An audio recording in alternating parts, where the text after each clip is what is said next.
They threw my suitcase onto the porch while I still had stitches in my chest. My daughter's voice cracked like ice. "You can't stay here, Mom. We're not your caretakers." I never imagined betrayal could sound so polite. The air smelled like disinfectant and betrayal that morning as I stood in my own robe, holding a plastic bag of medications the hospital had given me.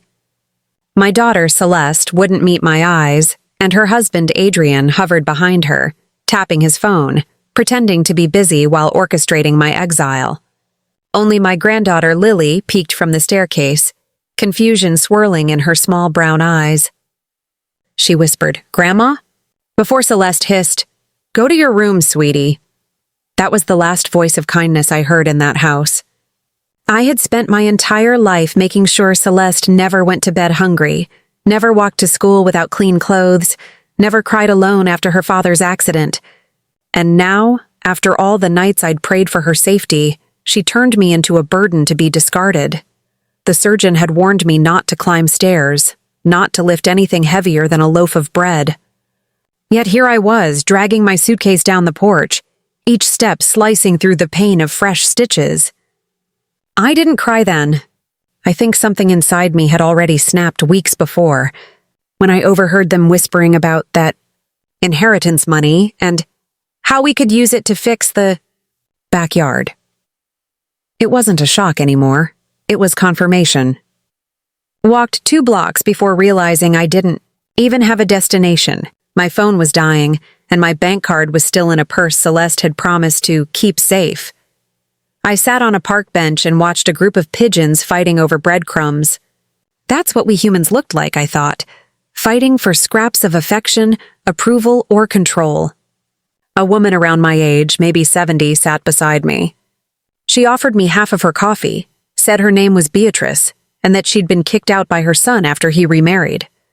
We laughed softly at the absurdity of life, how we, who had built everything for them, were now seen as extra furniture in their stories.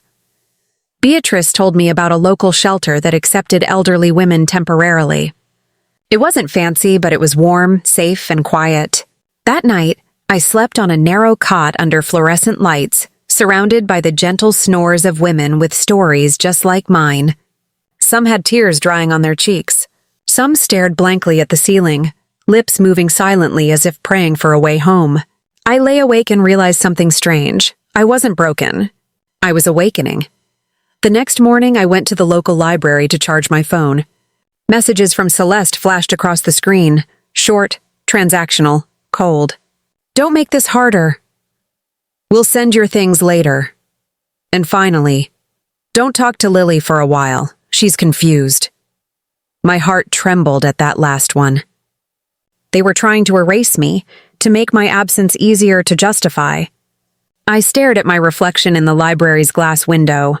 Gray hair, tired eyes, wrinkles carved from both love and disappointment, and whispered, "Not this time." I decided to reclaim myself piece by piece. First, I contacted my lawyer, Mr. Hayes, an old friend from my husband's business days. I told him everything, the whispers, the eviction, the way they'd been urging me to simplify finances. He listened silently before saying, "Margaret, you've always been too forgiving. It's time they realize who they're dealing with." We scheduled an appointment for the next morning. I walked out feeling taller, lighter, as if my soul had straightened its spine. That evening, Beatrice and I cooked dinner together at the shelter's communal kitchen. The smell of garlic and rosemary filled the air, and for the first time in months I laughed, a full, unguarded laugh. "They think we're weak because we love too deeply," Beatrice said. "But love isn't weakness. It's what makes us dangerous when we finally stop begging for it." Her words settled in me like a seed ready to bloom. The following day, I arrived at Mr. Hayes' office wearing the same beige coat Celeste had once mocked for being too old-fashioned. He smiled when he saw me. "You ready to turn the page?" he asked. "No," I replied. "I'm ready to rewrite the book." We updated my will. Every cent, every property, every piece of jewelry that was meant for Celeste and Adrian, I redirected it. A portion went to Lily, with conditions ensuring she'd receive it only when she turned 25. The rest went to charitable causes, women's shelters, scholarships for single mothers, and animal rescue groups. As Mr. Hayes read the clauses aloud, my hands trembled, but not from fear, from freedom. When I signed the final page, I felt like I'd just performed open-heart surgery on my own soul, painful but necessary. I left the office with a folder under my arm and a quiet smile that even the wind couldn't steal. That night, I sat on a park bench again, the same one from before. But this time the pigeons didn't look desperate, they looked peaceful. I realized I wasn't fighting for scraps anymore. I had finally stopped bleeding for people who enjoyed watching me hurt. As the city lights shimmered across the river, I whispered to the sky, "I forgive you, Celeste, but I'll never let you break me again." The wind carried my words like a secret only the night could keep. And yet, deep down, I knew this wasn't the end. Celeste wasn't the type to let go easily. She would come for me, not out of love, but out of greed, confusion, or guilt. Whatever the reason, I was ready. Because this time, I had nothing left to lose. I was right. 2 weeks later, she called. Her name flashing on the screen sent a dull ache through my chest, like pressing against a half-healed wound. I hesitated for a moment, staring at the phone vibrating on the table before I finally answered. "Mom," Celeste began, her tone dripping with artificial sweetness. "How are you feeling?" I almost laughed. She had thrown me out 2 weeks after surgery and suddenly remembered to check on my health? I stayed silent, waiting for the real reason behind her call. "Adrian's been thinking," she continued, "about helping you manage your accounts so you don't have to stress. We just want what's best for you." There it was, the hook behind her kindness. My lips curled into a faint smile she couldn't see. "Thank you, sweetheart," I said calmly. "But I already hired someone to handle my finances. A professional." A pause followed. I could hear Adrian whispering something in the background, muffled but urgent. Then Celeste's voice returned, sharper, less sugar, more steel. "You hired someone? Without telling us? Mom, you're not thinking clearly. You could be making mistakes." I closed my eyes, taking a slow breath. "I've made mistakes, Celeste," I replied softly, "but trusting you was the biggest one." The silence that followed was thick enough to touch. "Are you accusing me of something?" she asked, her voice trembling not from hurt but from anger. "I'm not accusing you," I said. "I'm just done pretending." Then I hung up. For the first time in years, I didn't feel guilt. Just relief. Later that day, Mr. Hayes called to confirm all documents were filed and sealed. "Everything's official now, Margaret." "They won't see it coming," he said with a chuckle. I smiled faintly, though deep inside I knew the storm was far from over. Celeste had grown up in a world where money meant control. Taking that away from her would feel like cutting off her oxygen, and people who can't breathe become dangerous. The next morning, I met with Beatrice again at a small diner near the shelter. She brought an old scrapbook filled with photos of her grandchildren. "They don't visit," she said, flipping through the pages. "But I still keep these to remember I once mattered." Her words hit me harder than I expected. I thought about Lily, the way she used to braid my hair while humming little songs from her school plays. She didn't deserve to grow up learning that love was transactional. I made a decision right then. I would write her a letter. Not to shame her mother, but to plant a seed of truth before the lies grew too tall to uproot. That night, under the dim light of the shelter's reading room, I began writing. "My dearest Lily," I started, "there will come a time when people tell you stories about me. Some will sound kind, others cruel. But I want you to remember what love feels like, not what it looks like in photographs. Real love doesn't keep score. It doesn't demand payment. It stays, even when it hurts. One day, you'll understand why I had to walk away. And when that day comes, know that I never stopped loving you, not for 1 second." Tears fell onto the paper, smudging the ink. I didn't wipe them away. They were part of the message. The following morning, I mailed the letter to Lily's school, addressed confidentially to her guidance counselor. I asked her to deliver it privately, without Celeste knowing. It felt risky, but silence was riskier. I couldn't let my story be rewritten by the same people who erased me. 2 days later, I received a knock at the shelter's front door. It was Adrian. He stood there in his designer coat, wearing the same smug confidence I used to mistake for charm. "We need to talk," he said, his jaw tight. I crossed my arms. "There's nothing left to discuss." He stepped closer, lowering his voice. "Listen, Margaret, you're making a mistake. People talk, and it won't look good if you start cutting family out.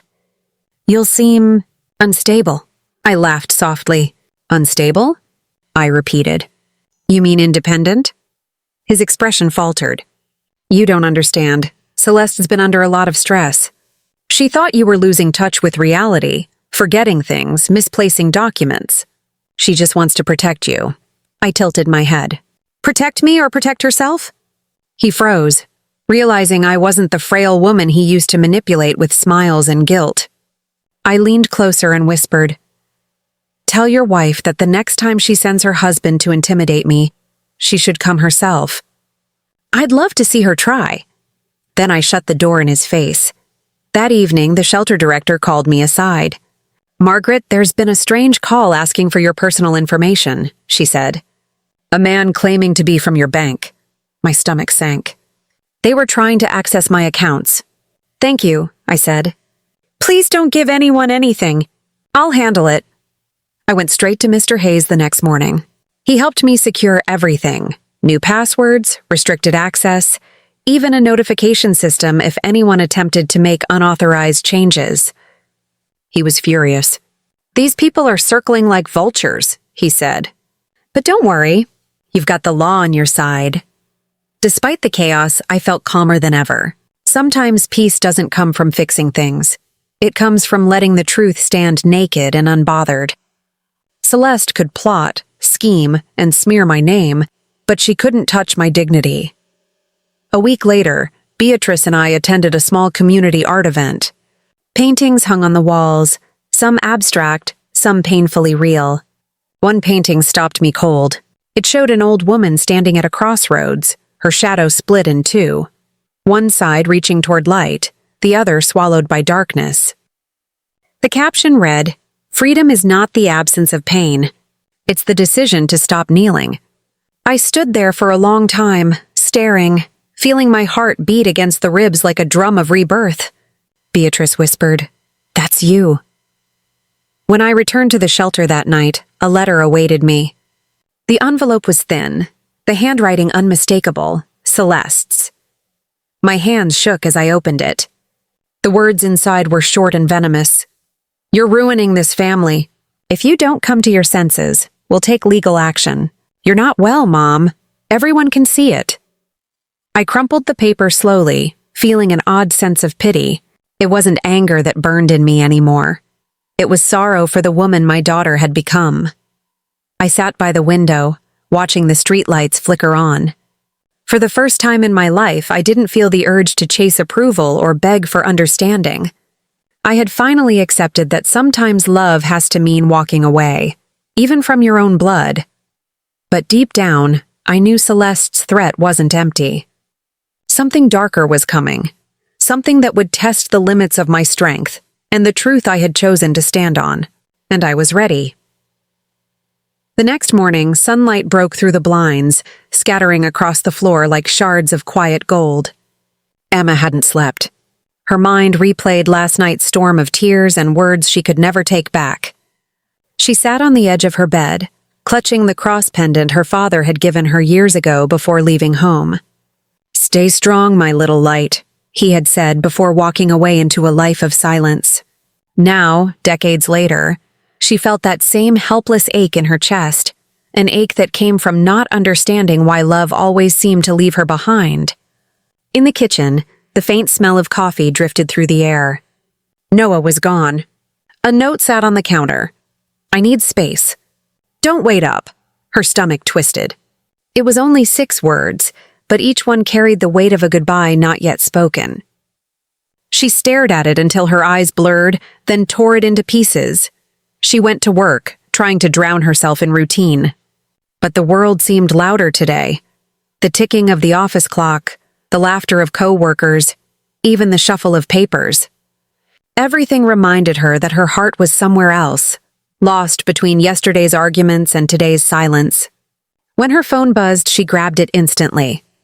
It was her mother, Evelyn. "Sweetheart," her voice cracked slightly. "Can you come by after work? There's something I need to give you." Emma agreed, her voice dull but steady. She didn't know that the evening would open wounds far older than her marriage, wounds she had buried deep beneath layers of busyness and pride. After work, she drove across town. The old house stood quietly at the end of the lane, surrounded by the fading colors of fall. Evelyn was on the porch, a frail figure wrapped in a blanket. "You look tired," she said gently, brushing a strand of hair from Emma's face. "Rough night?" Emma nodded, and Evelyn just smiled the way mothers do when they already know. Inside, the house smelled of cinnamon and dust. The ticking clock in the hallway hadn't missed a beat in 30 years. Evelyn motioned toward the living room. On the coffee table lay a small wooden box. "Your father left this for you," she said softly. "I think it's time you read it." Emma froze. Her throat tightened. "Mom, why now?" Evelyn looked at her daughter, eyes glistening. "Because you're standing in the same storm he once did. And maybe, just maybe, his words will help you find peace." With trembling hands, Emma lifted the lid. Inside was a letter, yellowed with age and sealed with wax. Her name was written in her father's handwriting, strong, deliberate, and heartbreakingly familiar. She broke the seal and began to read. "Emma, if you're holding this, then I've been gone too long. I never wanted to leave, but I was a broken man trying to love you from the shadows. I failed your mother, and I feared I'd fail you too. I let pride chain me and shame whisper that I was unworthy of your love. But the truth, my girl, is that you were the light I didn't deserve. Every night I prayed you'd forgive the man who didn't know how to stay. Love, real love, isn't about running when it hurts. It's about choosing to stay when everything in you wants to leave. When you find someone who makes your soul restless and your heart raw, don't let fear speak louder than grace." Tears blurred the words as Emma's hands shook. She could almost hear his voice, weary yet tender. Evelyn watched quietly, her own eyes damp. "He wrote that before he got sick," she whispered. "He never stopped loving us, Emma. He just didn't know how to show it." Emma pressed the letter against her chest. The walls seemed to close in as memories poured over her. Birthday parties he missed, empty chairs at the dinner table, the sound of her mother crying late at night. But beneath the pain, something else stirred. A strange, fragile understanding. Maybe love wasn't about perfect people. Maybe it was about imperfect hearts learning to stay, learning to forgive. Later that night, Emma sat alone in her car outside her house. The letter lay on the passenger seat beside her. The porch light flickered weakly, and she could see Noah's truck parked in the driveway. For a long moment, she didn't move. Her heart was a battlefield, anger and sorrow on one side, tenderness and hope on the other. She thought of her father's words, "Don't let fear speak louder than grace." Slowly, she unbuckled her seatbelt and stepped out. Inside, Noah was sitting at the table, head in his hands. The air was thick with silence. He looked up when she entered, his eyes tired but softer than before. "Emma," he began, his voice low, "I don't know how to fix this. I keep trying to say the right things, but everything comes out wrong."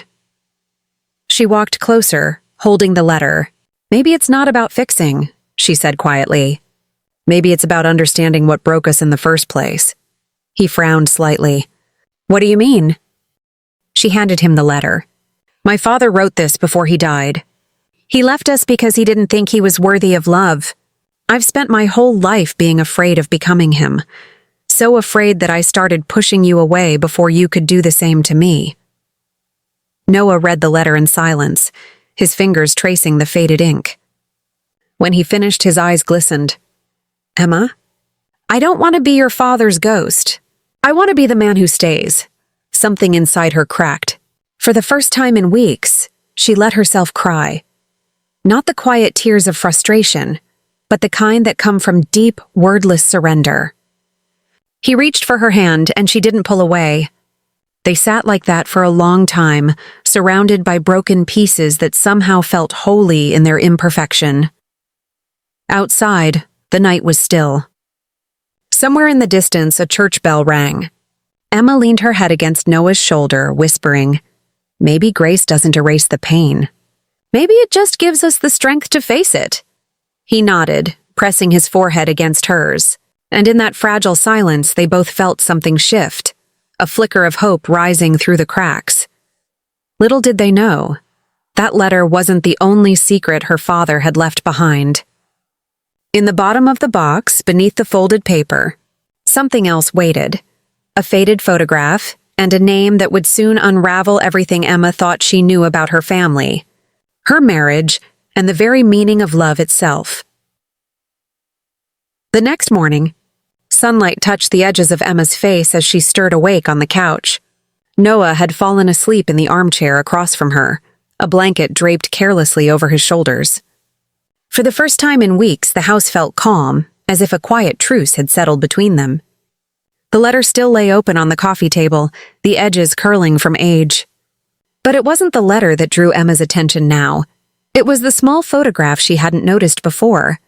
Half hidden beneath the folded papers in the wooden box her mother had given her, she reached for it with cautious fingers. The image was faded, taken decades ago, showing her father standing beside a woman Emma didn't recognize. They were smiling, arms around each other in front of an old church. Behind them, a handwritten sign read, "Faith Outreach Center, 1991. Emma's breath caught. The woman was holding a little boy, maybe 4 years old, with eyes so familiar that Emma's stomach turned cold. She looked closer, her pulse quickening. The child's eyes were her father's, her heart pounded. Who was this woman? And the boy? Could it be? A dozen unspoken questions surged through her chest. Carefully, she turned the photo over. On the back, in her father's handwriting, were 5 words that stole the breath from her lungs. "For the son I couldn't keep." Emma froze. The room tilted slightly, her mind spinning with disbelief. Her father had another child. Another family. Her throat tightened until she could barely breathe. Noah stirred, noticing her pale face. "Hey," he murmured, rubbing his eyes. "You okay?" She couldn't answer. Instead, she handed him the photo. He looked at it, frowning. "Who are they?" Emma swallowed hard. I think that's my brother." Noah's eyes widened. "Wait, you have a brother?" She shook her head, the words slipping from her mouth in a whisper. "I didn't. At least I thought I didn't." For a long moment, neither of them spoke. The ticking clock filled the silence like a heartbeat. Finally, Noah broke it. "Maybe your mom knows something." Emma's fingers tightened around the photograph. "If she does, she's hidden it all these years."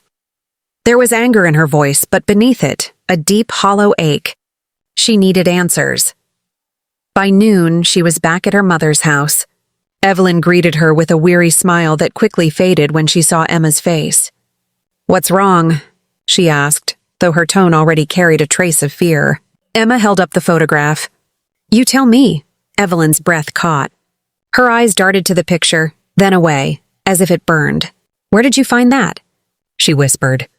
"In the box," Emma said coldly. "You said Dad left me a letter. You didn't say he left me a secret." Evelyn sank into the armchair, her hands trembling. "Emma, please, just tell me the truth," Emma interrupted, her voice breaking. "Who is he? Who is that little boy?" For a long time, Evelyn said nothing. The only sound was the wind outside brushing through the trees. Finally, she looked up, tears gathering in her eyes. "His name was Daniel," she said softly. "Your father had him before you were born." Emma felt the world tilt again. "Before me? So you knew?" "I knew," Evelyn said, voice quivering. "He told me about her, the woman in the picture. Her name was Clara. They were young, both serving in the church. They wanted to marry, but Clara's family disapproved. She left town when she found out she was pregnant. Your father didn't even know about Daniel until years later, when Clara wrote him from a hospital bed. She was dying. Emma's chest ached. And Daniel? Evelyn looked down. He was adopted by a family out of state. Your father tried to find him for years, but Clara had changed her name before she passed. He couldn't track them down. Emma sat in silence, her heart splitting between compassion and betrayal. So all this time, you both kept it from me.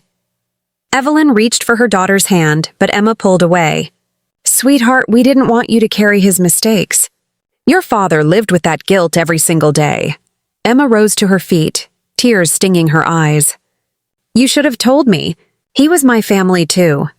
She stormed out before Evelyn could speak. The air outside was sharp, cutting against her cheeks as she got into her car. Her hands gripped the steering wheel tightly, the photograph lying on the seat beside her. Her father's words echoed in her mind. Don't let fear speak louder than grace. But right now, fear was screaming. That evening, Noah found her sitting on the back porch, staring at the photo. The sun was setting, the sky bleeding into shades of pink and gray. You found something big, he said quietly, sitting beside her. She nodded, her voice soft but heavy. A brother I never knew existed. A mother who kept it hidden. A father who tried to love through shame. It feels like my whole life's been built on things no one dared to say out loud. Noah sighed, glancing at her. Sometimes people hide things not to hurt you, but because they're afraid the truth will break you. Emma turned toward him, tears slipping down her face. Maybe, but the truth doesn't destroy you. The silence does. They sat in the fading light, neither speaking for a long time.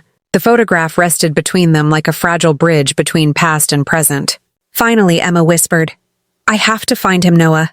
If he's alive, I need to know. He nodded slowly. Then we'll find him, together. That night, Emma couldn't sleep. She sat by her laptop searching every record she could find. Births, church registries, old newspaper archives. Hours passed. The house was quiet except for the steady tapping of keys. Then, just before dawn, she found it. A record from a small church in Georgia. Daniel Hartman, baptized 1992, adopted 1993 by the Lewis family. Her pulse quickened. She clicked further. A recent article popped up. Local pastor Daniel Lewis opens new community center for at-risk youth. The photograph made her breath hitch. The man was in his 30s, kind eyes framed by glasses, a familiar smile that mirrored her father's exactly. Emma sat back, trembling. He was alive. Her brother was alive, and only a few hours away. As the first light of morning crept into the room, she whispered, God, give me strength. She didn't know that this journey to find her brother would open doors she wasn't ready to face, revealing truths not only about her family, but about her own heart, and the power of forgiveness that would soon demand more from her than she ever imagined. The decision was made before the sun even rose. I packed a small bag, tucked the faded photograph into my wallet, and wrote a note to Mom. I need to know him. Don't stop me. Noah insisted on driving, saying I was too shaken to go alone. He didn't ask many questions, just watched me carefully as we drove south through the winding highways, morning fog clinging to the trees. The silence between us wasn't heavy. It was a shared understanding that some things in life are too big for words. I stared out the window, replaying the last 24 hours in my mind. My father had carried the weight of a son he couldn't raise. My mother had carried the burden of silence. And me, I was carrying both. My heart felt stretched between anger and sorrow, between what I wanted to know and what I was terrified to find out. Around noon, Noah reached over and turned down the radio. You've been quiet since we left. You okay? I let out a slow breath. I don't know.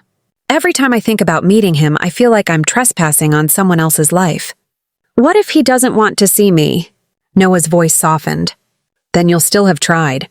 You'll have done what your father never could. Those words settled deep in my chest. I nodded, watching miles of pine trees blur past. The drive from Tennessee to Georgia felt like crossing through layers of time. Each mile brought me closer to answers and further from the version of my life I thought I knew. When we reached the small town of Brookhaven, the sky was painted gold by the setting sun. A faded sign by the road read, Welcome to Brookhaven, where hearts find home. It felt almost ironic. My heart had never felt less at home than it did now. The community center wasn't hard to find. A modest red brick building stood at the corner of Main and River Street, surrounded by laughter, children playing basketball, volunteers handing out sandwiches. I froze at the sight. On the far side of the court, a tall man in his 30s stood beside a group of teenagers, smiling as he showed them how to shoot. His posture, his voice, even the way he laughed, it was like watching my father come back to life for a moment. "That's him," I whispered. Noah parked quietly. "You want me to come?" I shook my head. "No, I need to do this alone." I stepped out, legs trembling as I walked toward the court. My heart pounded so loud it drowned out the sound of bouncing balls. He turned just as I reached the edge of the court. His gaze met mine, steady, curious, polite. For a moment, I couldn't breathe. "Hi," I said, my voice barely a whisper. "You're Daniel Lewis, right?" He nodded, wiping sweat from his forehead. "Yeah, can I help you?" I hesitated, clutching the photograph in my pocket. "My name is Emma Hartman," I said, the words heavy with meaning. "I think we're related," his brow furrowed. "Related?" I pulled the old photograph from my pocket and held it out to him. He took it, frowning as his eyes scanned the image. When he turned it over and saw the writing on the back, his expression changed. Shock, confusion, and something deeper. "Where did you get this?" "It belonged to our father," I said softly. "His name was Charles Hartman." Daniel took a step back, shaking his head slowly. No, that can't be." His voice cracked. "My birth certificate says my father died before I was born." Tears burned my eyes. "He didn't. He spent his life trying to find you. He wrote you letters he never got to send." Daniel stared at the ground, the muscles in his jaw tightening. For a long time, neither of us spoke. Then he whispered, "I've spent my whole life wondering why no one ever came for me." The words pierced my heart. He wanted to, he tried. But by the time he found out where you were, it was too late. You'd already been adopted. Mom said he searched until he died. Daniel's eyes filled with tears he didn't try to hide. "He died thinking I didn't want him?" I swallowed hard. "No, he died loving you." He turned away, running a hand over his face, his shoulders trembling. I waited, giving him space. Finally, he looked back at me, eyes red but softer now. "And Mom? Is she still alive?" I nodded. "She is. She didn't tell me about you until I found the photo." He let out a shaky laugh. Guess we're both living inside the echoes of what they couldn't say. We stood there in silence, two strangers tied together by blood and broken time. Then, without a word, he stepped forward and pulled me into an embrace. For a second, I froze. Then I let go of the fear, the years, the unanswered questions, and I held my brother. When we finally pulled apart, the world felt quieter, like the air itself was exhaling. "I don't even know what to say," Daniel murmured. "You don't have to," I said. "Just let me know you're okay." That's all I needed. He smiled faintly. "I'm okay. Better than I've been in a long time." He invited Noah and me inside, introducing us to the staff. The walls of the center were lined with photos of children smiling, trophies from basketball games, and a mural that read, "Love rebuilds everything." I couldn't help but stare at it. It felt like a message straight from our father's heart. Over dinner at a small diner nearby, Daniel told me about his life, his adoptive parents, his work helping kids who'd been abandoned, his faith. There was a peace in him that I envied, but also a sadness that mirrored mine. "I always wondered where I came from," he said quietly. "I used to imagine my parents as angels watching from afar. But now, knowing this, it's like finding the missing chapter of my story." I smiled through tears. "And I found the peace of mind I didn't even know was missing." When we finally said goodnight, he hugged me again, whispering, "Don't disappear now that I've found you." "I won't," I promised. "We've both lost enough time." As Noah and I drove back to the hotel, the weight in my chest felt lighter, yet something else stirred beneath it, a sense that this wasn't the end. That meeting Daniel wasn't just about uncovering a secret, but about healing generations of silence. When I looked out the window that night, the stars over Georgia glimmered brighter than I'd ever seen. For the first time since Dad's funeral, I didn't feel broken. I felt whole. I didn't yet know that the peace of that moment was only temporary, and that the next storm, one darker and more personal, was already on its way, waiting for me just beyond the horizon. I woke up the next morning feeling lighter than I had in years. Sunlight spilled across the hotel curtains, warm and forgiving, like it was blessing a new beginning. I lay there for a few minutes, replaying Daniel's smile in my mind, the way his voice had cracked when he said, "Don't disappear now that I've found you." I promised myself I wouldn't. After all the loss, the silence, the unanswered questions, we finally had a chance to be siblings, to build something real from the ruins of our father's mistakes. But life, I've learned, rarely gives you peace without testing if you're ready to keep it. Noah and I checked out of the hotel after breakfast and planned to visit the community center again. I wanted to bring Daniel some of Dad's old journals, maybe talk about arranging a visit with Mom. But when we pulled up to the red brick building, the laughter that had filled the court yesterday was gone. The place was eerily quiet. A police car sat parked by the entrance, its lights flashing silently. My stomach dropped. "What's going on?" I whispered. Noah's grip tightened on the steering wheel. "Stay here. I'll check." But I didn't listen. I threw open the door and ran toward the entrance. A woman standing outside, one of the volunteers from the day before, looked pale, her hands trembling as she clutched her phone. "Ma'am, you can't go in there," she said quickly. "Something happened this morning." My heart raced. "What happened?" She hesitated, eyes darting away. "Pastor Daniel. He collapsed during the morning prayer circle. They think it was his heart. The ambulance just took him." I felt my knees weaken. "No," I whispered. "No, that can't be." Noah caught up to me, wrapping an arm around my shoulders as I swayed. "Emma, breathe," he murmured, but I couldn't. The world blurred, sound fading into a dull roar. Just yesterday I had found my brother, and now we raced to the hospital. The drive felt endless, my hands gripping the photograph of us from the day before. The doctor met us in the waiting room, her face kind but cautious. "Are you family?" she asked. "Yes," I said without hesitation. "I'm his sister," she nodded. "He's stable now, but we'll need to keep him for observation. It looks like stress and exhaustion triggered it. He's lucky someone called for help in time." Tears filled my eyes. Relief and fear tangled inside me like wildfire. "Can I see him?" "Just for a few minutes," she said softly. When I stepped into his room, the steady beep of the heart monitor was the most beautiful sound I'd ever heard. Daniel looked pale but peaceful, his eyes opening slowly when he heard me. "You came," he whispered. "Of course I did," I said, taking his hand. "Don't scare me like that again," he smiled weakly. "Guess I wasn't ready to let go yet." I sat beside him, watching the rise and fall of his chest, feeling the fragility of life settle over me. We'd only just found each other, and now this reminder that time doesn't wait for anyone.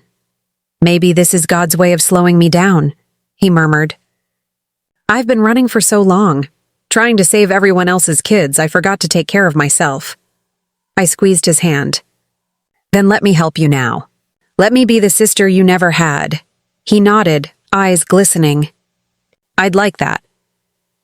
For a while, we talked quietly about Dad, about the years that had separated us, about how strange it felt to suddenly share the same blood with someone you'd never known.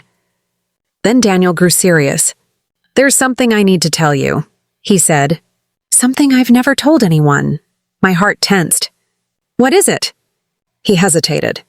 "The church I grew up in, the family that adopted me, they were good people, but strict.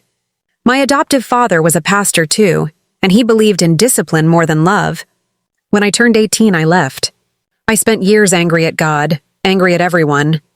But one night I had a dream, a voice telling me to build a place for those who had been cast aside. That's how this community center started. I listened, tears streaming down my face. His story mirrored so much of what I'd felt. loneliness, confusion, the need to make something beautiful from pain.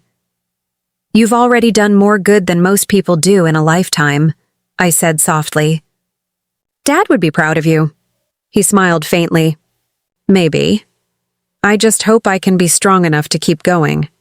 Before I could respond, the nurse entered, gently saying, "He needs rest now." I nodded, brushing his hair back gently. "I'll be right outside, okay?" He nodded, eyes closing as he whispered, "Don't leave." "I won't," I promised.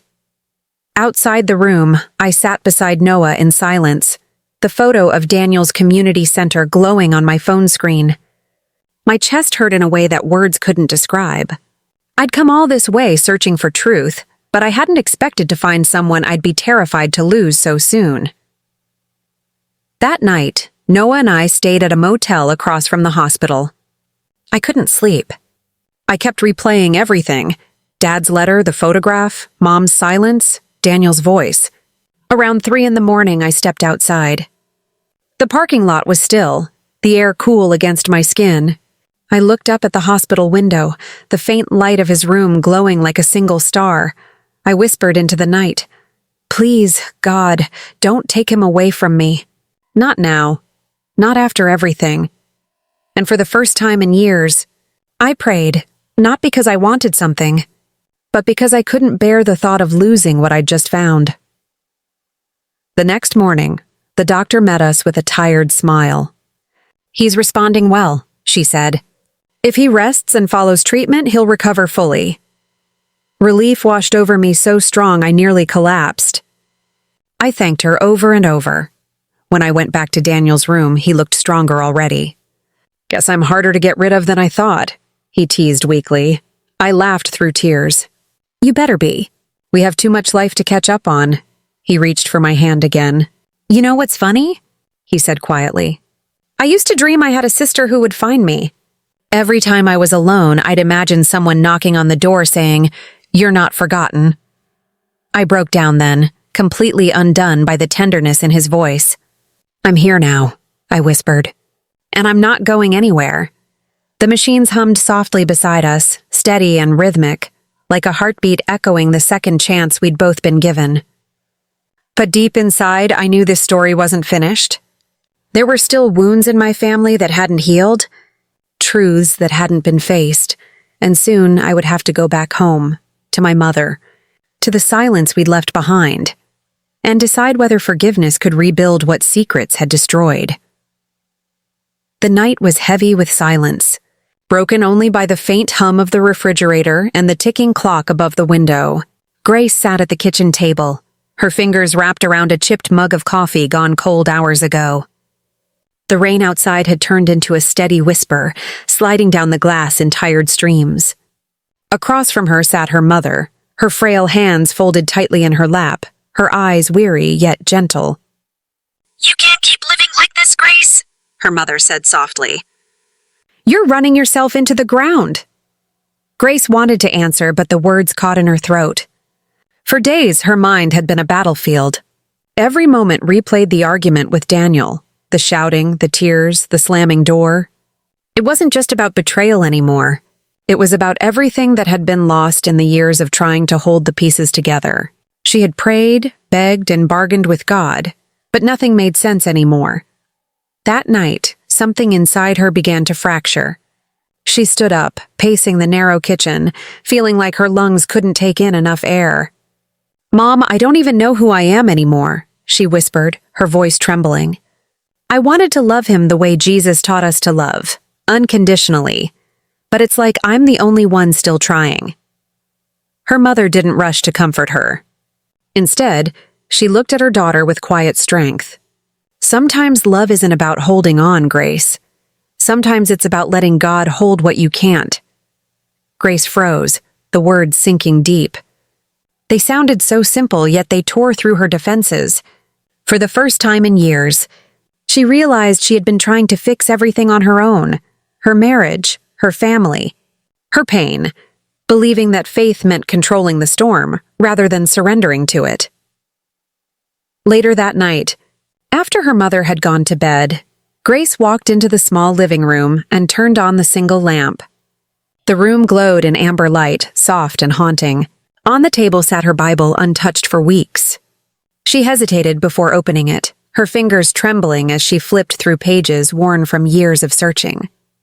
Her eyes fell on Matthew 11:28. "Come to me, all you who are weary and burdened, and I will give you rest." Tears blurred her vision.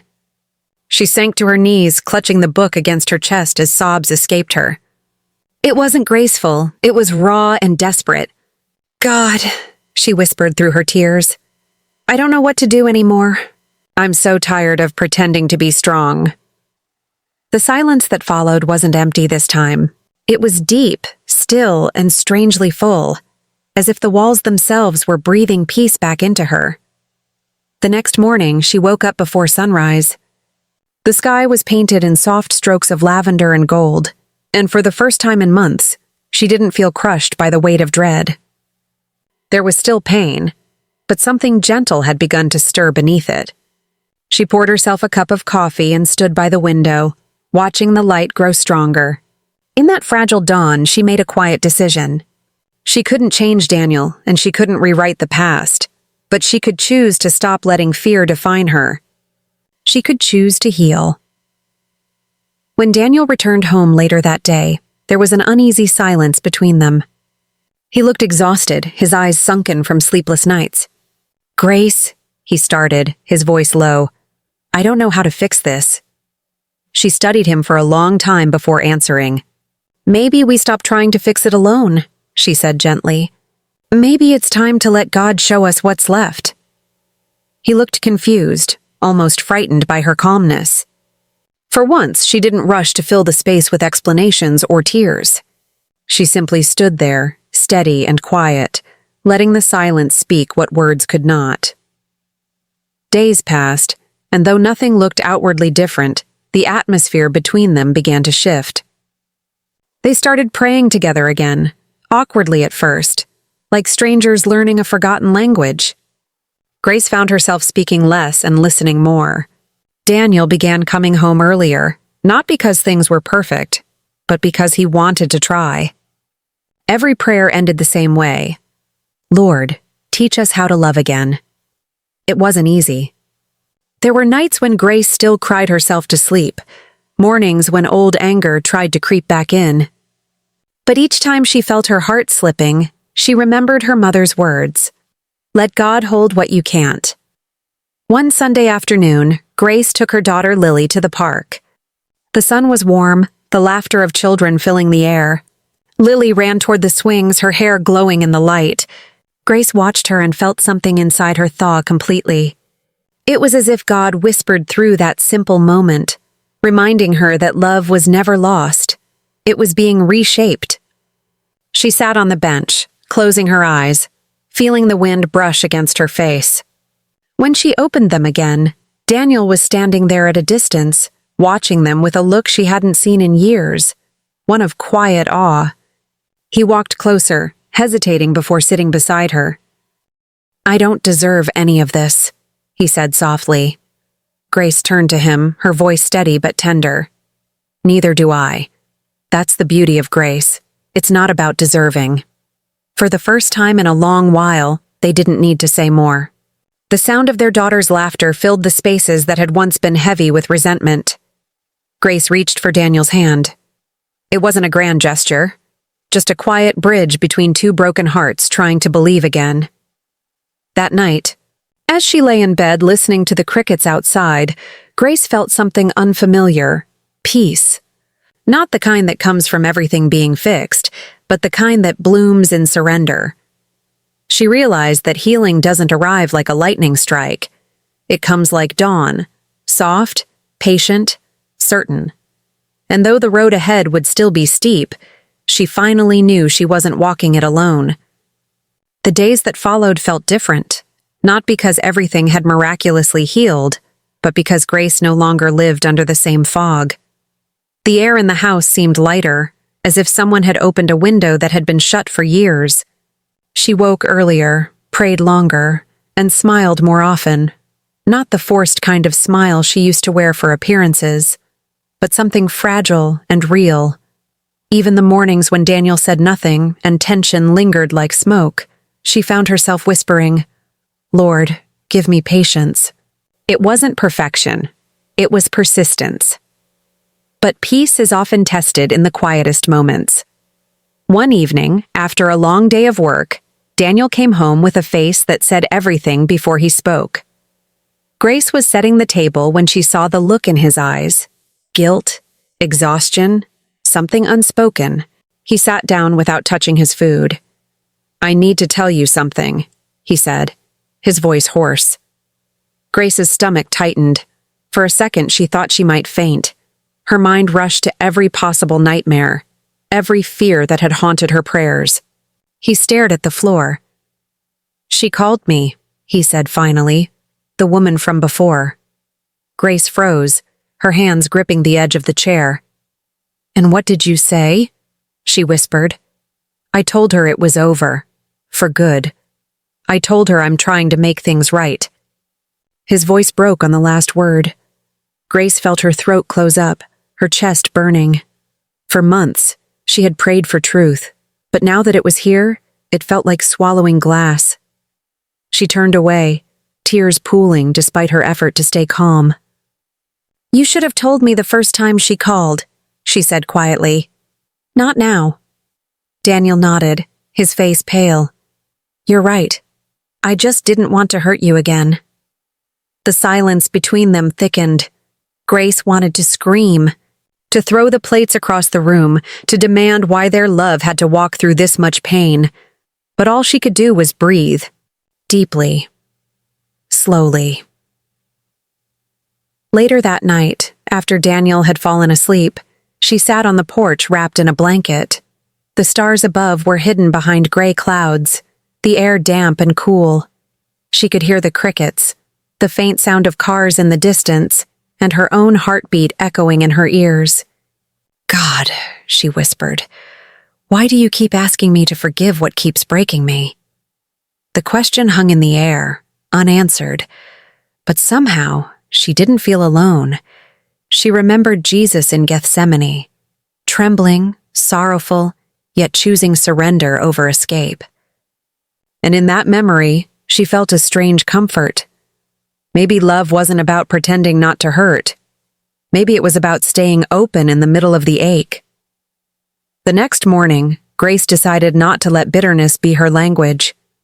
She cooked breakfast, quietly placed Daniel's plate on the table, and poured 2 cups of coffee.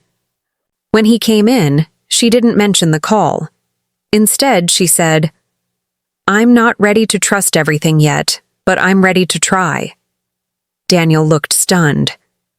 "You're still willing?" She nodded, her eyes tired but kind. "I don't forgive because you deserve it, Daniel. I forgive because I can't keep living with hate." The words cut through him. He lowered his head and covered his face with his hands. For the first time, he wept, not the angry kind of tears he used to hide behind, but deep, broken sobs. Grace walked over, placed a trembling hand on his shoulder, and said softly, "You're not alone in this anymore." From that day on, small changes began to unfold. Daniel started going to church again. He joined a men's group that met every Thursday evening. Grace, hesitant at first, began volunteering at the community shelter where her mother used to serve. Each of them, in their own quiet way, was rebuilding something sacred. Not their marriage, but their faith. The wounds were still visible, but the walls that had once separated them were crumbling, brick by brick. One Sunday morning during worship, Grace looked over and saw Daniel standing beside her with his eyes closed, his hands raised. For a moment, she forgot every painful word, every sleepless night, every tear shed in silence. All she saw was a man desperately reaching for redemption. The music swelled, and Grace felt her heart break open, not in despair, but in awe. She realized that forgiveness wasn't a gift she gave Daniel. It was the key that had freed her own soul. After service, an older woman named Ruth approached her with a smile. "You have a kind spirit, Ruth said. "I see peace in your eyes." Grace almost laughed at the irony. Peace? She still woke up some mornings wondering if she'd made a mistake by staying. But then she remembered how peace didn't mean the absence of pain. It meant the presence of Jesus in the middle of it. "I'm learning," she said simply. Ruth nodded knowingly. "Then you're already halfway there, dear." Weeks later, a letter arrived in the mail addressed to Grace. It was from the same woman Daniel had been involved with. Grace's hands trembled as she held it. Every instinct told her to throw it away, to never reopen that wound. But something inside her whispered, "Read it." She unfolded the paper slowly. The letter was short, filled with sorrow and repentance. The woman apologized, not just for the affair, but for breaking something sacred between two souls who had once vowed before God. She ended it with the words, "I'm seeking forgiveness too. I hope one day we both find peace." Grace sat still for a long time. Then she whispered, "You already have mine." And for the first time, she meant it. That night, Grace and Daniel sat on the porch together. The stars were brighter this time, scattered like promises across the sky. Daniel reached for her hand.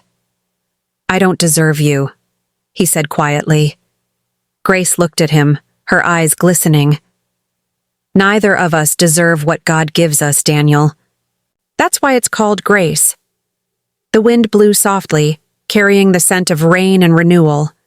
They sat in silence, holding hands, letting the world around them breathe again. As the night deepened, Grace felt a calm that ran deeper than anything she had known before. The pain hadn't vanished. It had been transformed. It was no longer a wound that bled, but a scar that told a story of survival, faith, and love reborn. And in that quiet stillness, she understood something she never had before. Sometimes God allows things to break so that light can finally reach the places that darkness had claimed. The months rolled on, and Grace found herself walking through life differently. The once fragile woman who used to tremble in uncertainty had learned how to stand again. Every step she took was slower, but steady. She had found a rhythm between pain and healing, a quiet heartbeat that pulsed with gratitude. The house, which once echoed with silence and suspicion, now carried soft traces of laughter again. Sometimes it was Daniel telling stories from work. Other times it was Grace humming hymns while folding laundry. It wasn't perfect, but it was peaceful in a way that felt earned, not borrowed. Still, healing never travels in a straight line. One evening, Grace received a phone call that sent her spiraling back into the past. It was from a close friend named Clara, the one who had stood by her through every storm. Clara's voice trembled as she said, "Grace, I just saw her. That woman. She's in town." Grace's heart stopped for a beat. Her hand froze midair. "Are you sure?" she whispered. "Yes," Clara replied. "She's working at the new cafe near the library. I thought you should know." Grace hung up slowly. The air around her felt thick. The ghosts she thought she had laid to rest had found their way back. When Daniel came home that night, she didn't mention it right away. She watched him eat, talk about his day, wash his plate like nothing was wrong. But Grace could feel her pulse hammering. Finally, she asked, "Do you know she's back?" His fork slipped from his hand, clattering onto the table. He looked at her, eyes wide, guilt flashing like lightning. "I didn't," he said quickly. "I swear, Grace, I didn't know." She studied him for a long moment, searching for truth. There was fear in his face, yes, but also a kind of sorrow that made her chest ache. "Then promise me," she said. "Promise me you won't go near her again, no matter what happens." Daniel nodded. "I already made that promise, and I intend to keep it." Grace believed him, but fear has a way of whispering lies in the middle of the night. She couldn't sleep. Every creak of the floorboards, every buzz of her phone made her heart jump. Memories replayed like old film reels, him walking out the door, her crying alone in the kitchen, the sound of betrayal echoing louder than any storm. She sat up in bed, praying under her breath. Lord, I don't want to live like this anymore. I can't keep fearing what's already forgiven. And as the moonlight spilled through the curtains, she felt a calm whisper in her heart. Then trust me with it. The next morning, Grace did something that even surprised herself. She went to the cafe. She walked in with trembling hands and a spine of steel. The bell above the door jingled, and there she was, the woman who had once stolen her husband's heart. She looked older, smaller, and painfully human. When their eyes met, the woman froze. Grace, she said softly. I didn't think... It's all right, Grace interrupted gently. I'm not here to talk about the past. I just wanted to say that I forgive you again. Truly. I hope you're doing better now. The woman's eyes filled with tears. You don't have to do this, she whispered. I don't deserve your kindness. Grace smiled faintly. Neither do I, but God keeps giving it anyway. She turned and walked out, her heart light and heavy all at once. For the first time, the story didn't end with bitterness. It ended with release. When Grace returned home, Daniel was sitting on the porch, worry etched across his face. Where were you? He asked quickly. I went to see her, Grace said calmly. His jaw tightened. Why? Because I needed to close that chapter myself, she answered. You don't owe me explanations, Daniel. I just wanted to see if forgiveness could really set me free. He stood up, walked to her, and cupped her face gently. You're the bravest woman I've ever known, he said quietly. Tears slipped down her cheeks, but they weren't from sadness. They were from the sheer weight of grace. That evening, as they sat together watching the sunset, Grace noticed how time had softened them both. The colors of the sky melted into gold and rose, reflecting the same mix of pain and beauty that painted their lives. Daniel turned to her and said, I used to think love was about holding on, but now I see it's about letting go, of pride, of guilt, of control. Grace nodded. And sometimes of the past, she added. He smiled faintly. Thank you for not giving up on me. I didn't do it alone, she replied. God didn't give up on either of us. But the real turning point came a few weeks later. Grace received a letter from the hospital asking if she would consider joining a support group for women who had gone through betrayal and reconciliation. At first she hesitated. The thought of opening her wounds in front of strangers terrified her. Yet something deep inside nudged her forward. When she attended her first meeting, she listened to women weep, confess, and struggle. And as she shared her own story, she saw heads nodding, hearts softening. One woman said through tears, I thought I was the only one. Grace reached out and took her hand. You're not alone, she said. God's still writing your ending. That night, driving home, Grace felt an overwhelming peace fill her chest. For years she had thought her pain was punishment, but now she saw it as preparation, for compassion, for strength, for purpose. When she walked through her front door, Daniel was waiting, dinner ready, candles flickering softly. You look radiant, he said. Grace laughed. That's what happens when you finally forgive yourself. He pulled out her chair, and for the first time in a long while, they ate not as a couple repairing something broken, but as two souls who had learned to love differently, freely, humbly, deeply. Later that night, Grace wrote in her journal, maybe redemption isn't about getting back what was lost. Maybe it's about discovering what you were meant to find when everything fell apart. She closed the book, turned off the light, and whispered a quiet prayer of thanks. The storm had passed, but its lessons remained carved into her heart like sacred letters of survival. She no longer feared the darkness because she had seen how even the darkest night could lead her closer to the dawn. And as she drifted into sleep, she realized something simple yet profound. Sometimes, peace doesn't arrive when everything is fixed.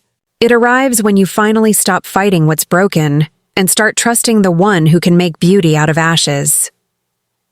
Grace had never thought peace could feel this quiet. The chaos that once lived in every corner of her mind had slowly settled, replaced by a stillness that didn't demand anything from her. She woke each morning not out of dread but with gentle purpose. Water the plants, read her devotion, sip her coffee while sunlight spilled across the kitchen floor. It was the kind of peace she had prayed for in tears years ago, when her world had been falling apart. But what she hadn't expected was that peace could coexist with pain. The memories still surfaced sometimes, like ripples on calm water, but they no longer drowned her. They reminded her instead of how far she had come. Daniel had changed too. He no longer avoided hard conversations or hid behind pride. Every evening he made time to talk, really talk. Sometimes they spoke about ordinary things, the neighbors, the garden, the future. Other times the past crept in quietly. He would apologize again, his eyes wet, and Grace would simply reach across the table and say, "We've already given it to God." The first time she said it, her voice trembled. Now it came out like truth that had lived in her bones. But change, even holy change, doesn't come without resistance. One Sunday after church, Grace overheard two women whispering behind her pew. "I can't believe she took him back," one said. "Some people never learn." The words sliced through her heart before she could stop them. She wanted to turn around and shout, "You don't know my story! You don't know the nights I cried, the prayers I whispered when no one else would listen." But she didn't. Instead, she walked out quietly, holding her Bible close to her chest. At home, she sat on the porch and let the tears come. Forgiveness had freed her, but judgment still wounded. That's when she felt a hand rest gently on her shoulder. It was her pastor's wife, Ruth, who had followed her out. "People will always talk," Ruth said softly. "But remember, redemption stories make some hearts uncomfortable. Not everyone understands mercy." Grace looked at her through blurred eyes. "Sometimes I wonder if I made a mistake," she confessed. Ruth smiled knowingly. "If you followed love instead of fear, you didn't." Those words stayed with her. That night, she wrote in her journal, "Mercy always looks foolish until someone needs it." She underlined it twice. A few weeks later, Daniel came home carrying an envelope. "This came for you," he said. It was from the women's support group she'd joined. Inside was a letter asking her to share her story at a local retreat for women seeking healing after betrayal. Grace froze. Speak? About her pain? About everything she had buried under layers of quiet strength? Her first instinct was to say no, but something stirred in her spirit. Maybe it was time. The night before the retreat, she couldn't sleep. She kept rehearsing her story, worrying she'd cry or stumble over the words. Daniel held her hand and said, "You don't have to be perfect, Grace. Just be real." "That's what people remember," she smiled. "I'm not sure I even know how to tell it without breaking." He kissed her forehead. "Then let them see you break. It'll remind them they can survive too." The next morning, she stood on stage before dozens of women. Her hands trembled as she gripped the microphone. She took a deep breath and began. "For a long time, I believed love was about never falling apart. But then my world shattered, and I learned that sometimes the breaking is where God starts rebuilding." The room grew still. She told them about betrayal, about sleepless nights and whispered prayers, about how forgiveness didn't happen in a single moment, but in 1,000 small choices. She told them about how loving again didn't mean forgetting what happened. It meant remembering differently. When she finished, the room was silent. Then one woman in the front row stood up, tears streaming down her cheeks. "Thank you," she said softly. "I thought I was too broken to be used by God." Others began to cry, some reaching for Grace, others simply bowing their heads. Grace's own tears fell freely now, not from pain but from awe. For the first time, she understood why she had walked through fire. It wasn't just to survive. It was to light the way for someone else. When she got home that evening, Daniel was waiting with flowers. "How did it go?" he asked. Grace smiled, eyes shining. "It was holy," she said. "And for the first time, I didn't feel like a victim telling her story. I felt like a vessel." Daniel hugged her, and for a moment, it felt like time itself paused. The air around them was thick with something sacred: redemption, restoration, love that had learned to breathe again. That night, they sat together watching the stars, the same porch where so many tears had fallen. Daniel took her hand and said, "Grace, can I ask you something?" She looked at him. "Anything?" He hesitated. "Do you ever wish you had walked away?" Grace thought for a moment, her gaze drifting toward the dark horizon. "Sometimes," she admitted. "But then I remember who I was when I almost did. Broken, angry, empty. And who I am now, peaceful, healed, whole. I wouldn't trade that journey for anything."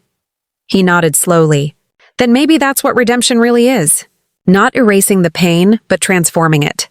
Grace smiled. "Exactly." Later, as she prepared for bed, she caught her reflection in the mirror. The woman staring back wasn't the same one from years ago. There were fine lines around her eyes now, streaks of silver in her hair.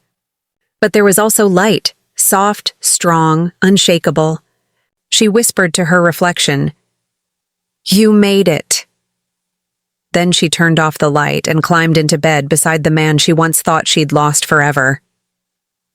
As the night deepened, Grace lay awake for a while, her hand resting on Daniel's. She thought about everything they'd survived, the lies, the tears, the silence, and realized something profound.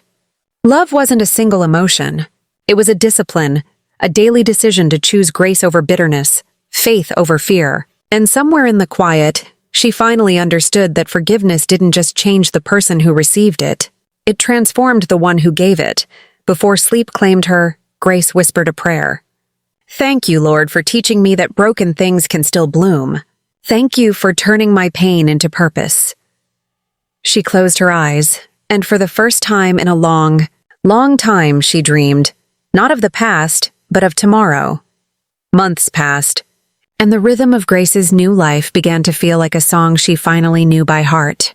Each morning she would wake up before sunrise, make her coffee, and sit by the window as the first light touched the trees.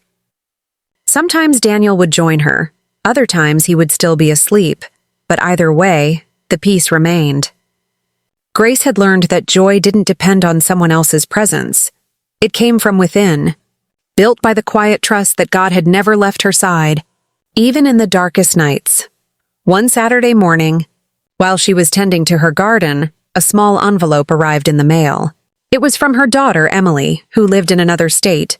Grace hadn't heard from her in months, and her heart fluttered as she opened it. Inside was a short letter that began, "Mom, I've been watching you from afar, and I'm proud of how you've turned pain into purpose." Grace smiled through tears. Emily had always struggled to understand her mother's choice to stay with Daniel after the affair. "I used to think you were weak," Emily continued, "but now I see that forgiveness is harder than leaving. You showed me what real strength looks like." Grace pressed the letter to her heart and whispered, "Thank you, Lord."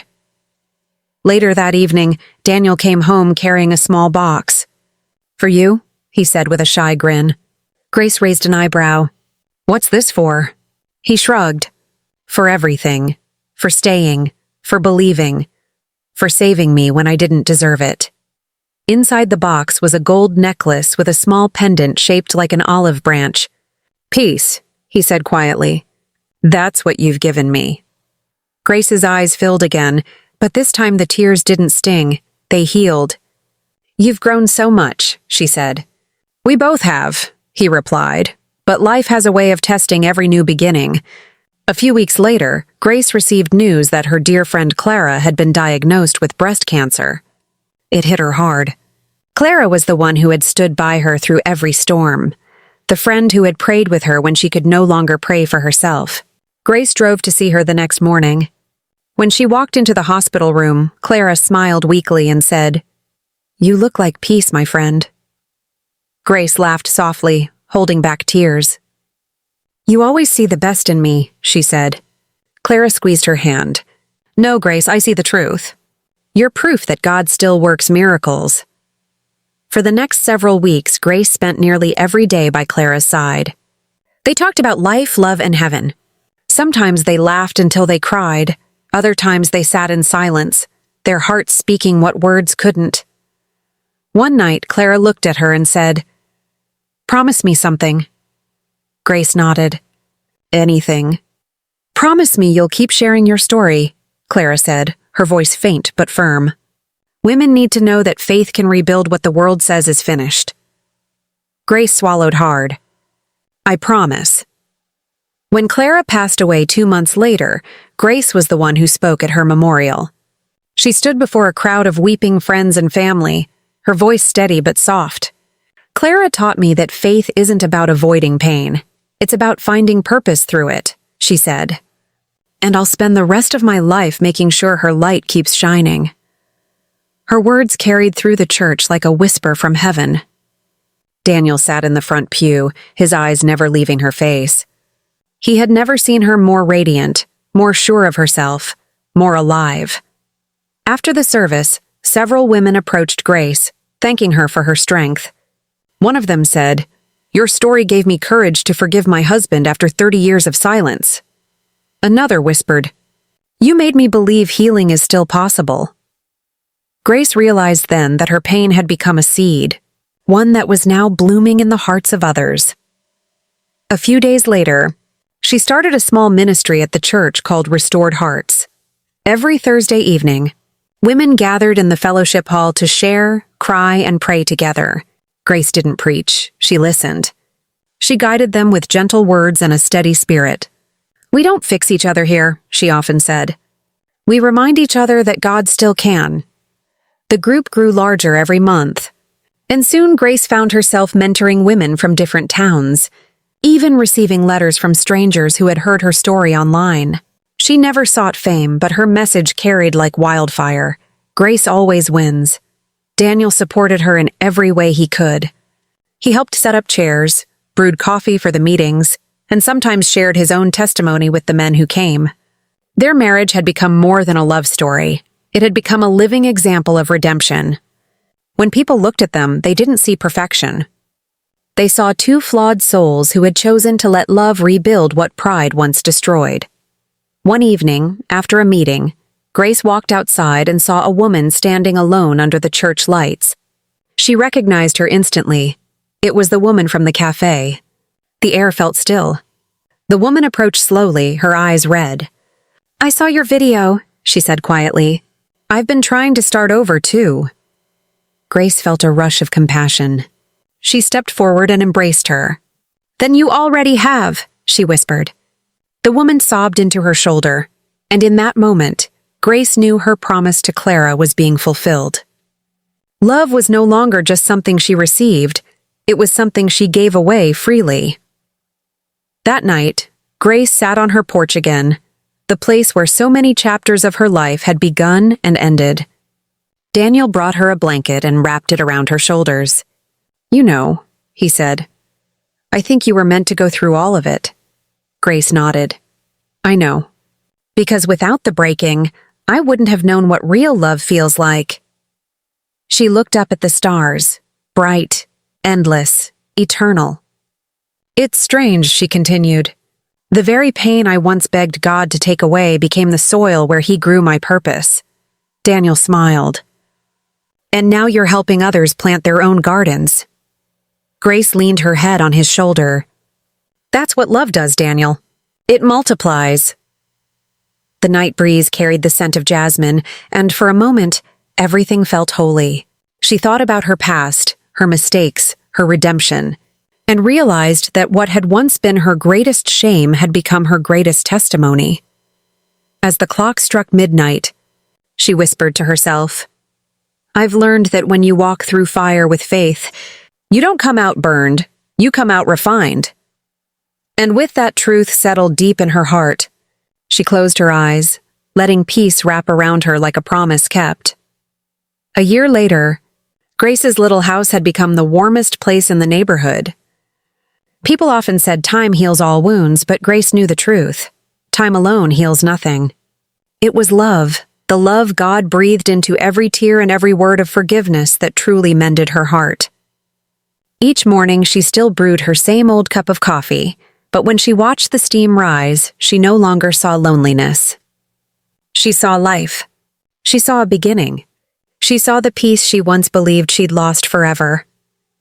One evening, the Restored Hearts group gathered in her living room.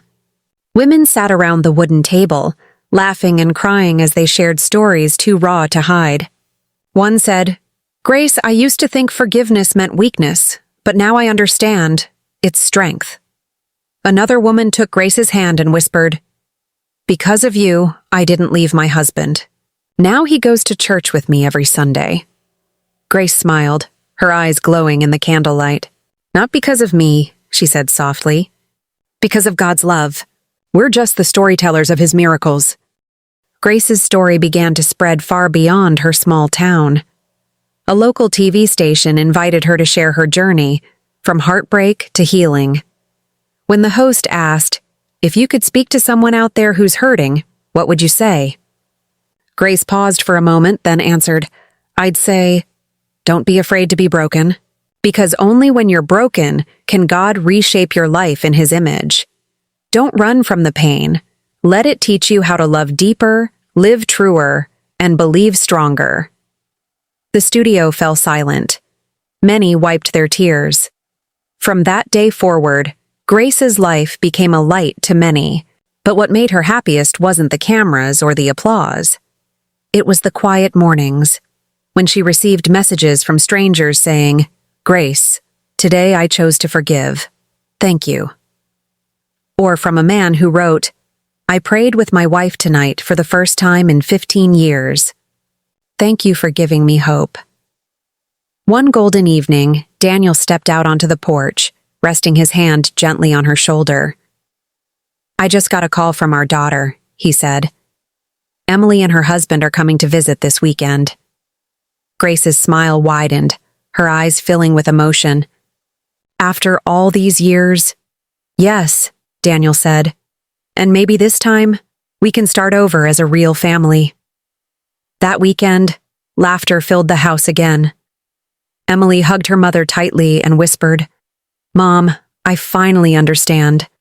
Love isn't always easy, but when God is in it, it's always worth keeping."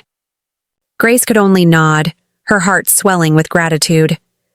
During dinner, the family prayed together, and in the midst of their thanks, Grace felt Clara smiling from heaven, the friend who had planted the very first seed of her healing. Later, that night after everyone had gone to bed, Grace stepped outside once more. The sky was clear, the wind soft, and the stars burned bright. She thought about everything, the dark days, the desperate prayers, and the gentle way God had led her through it all. "Lord," she whispered, "thank you for never leaving me when I was at my weakest. Thank you for turning my wounds into testimony and my pain into purpose." Then she thought about you, the one listening to her story right now. Maybe you're lost in your own storm, standing in the middle of heartbreak or regret. She wanted to tell you this. No one is too broken for God to restore. You may be standing in the dark where faith feels thin as smoke, but even now, God is preparing something good for you. Maybe it's not the return of the person you lost, but the return of yourself, the person He made you to be, strong, gentle, and radiant with grace. The greatest lesson Grace ever learned was this: happiness isn't the absence of pain. It's letting God turn that pain into proof of His love. When you choose to forgive, you don't just free someone else, you free yourself. When you choose to love through the hurt, you step into the depth of faith, where you no longer live to control, but to surrender. And when you live by grace, your life becomes a light that guides others home. Before going inside, she picked up her small, worn Bible. The pages were faded, but the words still shone. "You turned my mourning into dancing. You removed my sackcloth and clothed me with joy." Psalm 30:11. She smiled. "Yes, Lord, I am no longer who I was. I am living proof of a love that never gives up. And you, the one hearing this now, maybe you carry a wound inside your heart. Maybe someone has hurt you, or maybe you're angry at yourself for failing. But Grace wants you to know this. You can never fall too far for God's love to reach you. One day, you'll look back and say, "Those tears watered the roots of my transformation." If Grace's story has touched your heart, take a breath, pause for a moment, and whisper a thank you for your life. Choose forgiveness. Choose love again. Believe that the most beautiful chapter of your story hasn't been written yet. And if this story has reminded you of hope, hit that subscribe button so we can keep sharing stories of faith, healing, and the unstoppable love of God. Because maybe your testimony tomorrow will be someone else's miracle today. Grace looked up at the night sky one last time and whispered as peace filled her chest. When God's love enters, what's broken is never the end. It's where beauty begins.